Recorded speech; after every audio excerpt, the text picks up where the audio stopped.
Well, one of the things I learned over the years singing is in composing songs also is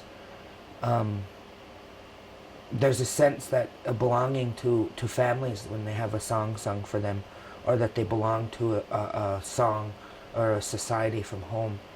And usually when they're honoring them, or they're usually when they're honoring them, they sing their where they've come from on the reservation. They'll sing them their song, or what their family belongs to in some sense of societies. Well, and through the years I've learned those songs through teachings of my elders and those type of things. And one of the things that I've been very fortunate and blessed with is to be able to compose songs. And that's one of the things that I do now is powwow singing. And that's one thing that one of my mentors always say: without our language and without our songs, we don't exist. That's what separates us from everybody else as Native people. Life. I went to college some years ago in Bozeman, and I started a company called Dusty Bow Enterprises.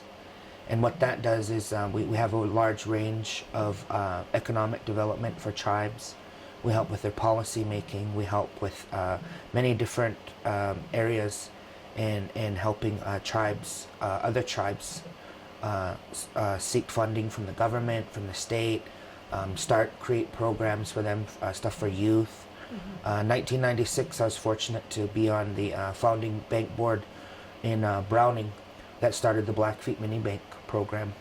And that is still going to this day. They have millions of dollars saved that little children have invested into their futures. And so we use some of that concept in showing the other tribes that, you know, we've done it, you can do it. And so we try to instill in financial stability, financial situations to kids, you know, that, you know, some Native Americans get claims, land claims. They're still getting land claims. Some of them get per capitas from revenues of oil and gas, casinos, and that thing. And we're teaching them financial literacy to invest into their future, so that they can go to college, that they can buy a home, that they can buy a car, you know, those type of things. Not just get a lump sum of money when they turn 18 and then it's gone, you know, that they don't have nothing to show for it. So that's one of the things that my company does, as well as is a lot of motivation for troubled teens and adolescents and youth nationwide.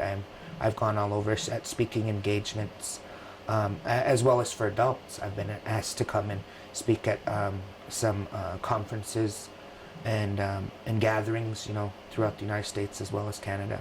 I was always taught by my parents is never judge a book by its cover. You know, always be kind and treat people the way you want to be treated.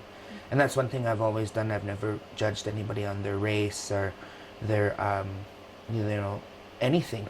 You know, I've always been good to people, and that's the way that we was raised, you know. But on the other hand, some people aren't raised that way, and they can be stereotypical or judgmental like that. But me, I always just say, you know, just pray for them. You know, that's all you can do, and show them.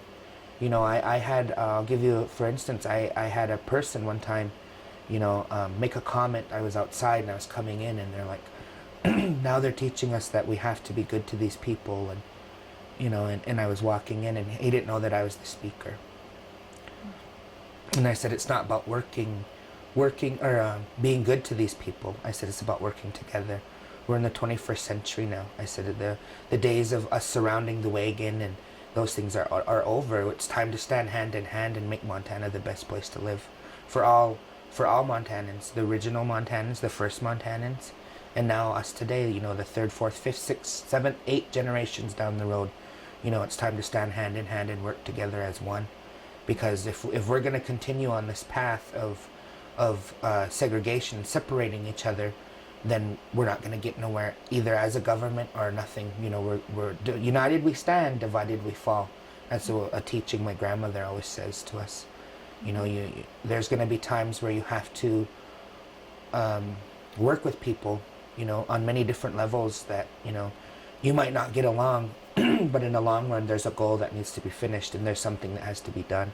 And that's one thing I've always, you know, put my feelings aside if I didn't really care for that idea or that person, or anything, that's one way I was taught, is just to, we have to work together. That's one thing that I was always taught, because sitting there, arguing or being judgmental or balking at for a reason is only going to hurt, what your goal and your purpose is. I say Great Falls, and all of my travels, I like to call Great Falls my home. I'm born and raised on the Blackfeet Indian Reservation in Browning, but Great Falls has lots to offer, such as jobs, friendly people, great shopping. There's just everything that you can imagine here is here in this town. And it's not very big, and it's not too small. It's just perfect. If you need something, you can go step out your door and go get it. That's what I like about the friendly atmosphere of Great Falls. Is I've lived here now for a year and a half, or just over a year, and I enjoy it. I don't know if I could ever move back home. I really enjoy living here in Great Falls.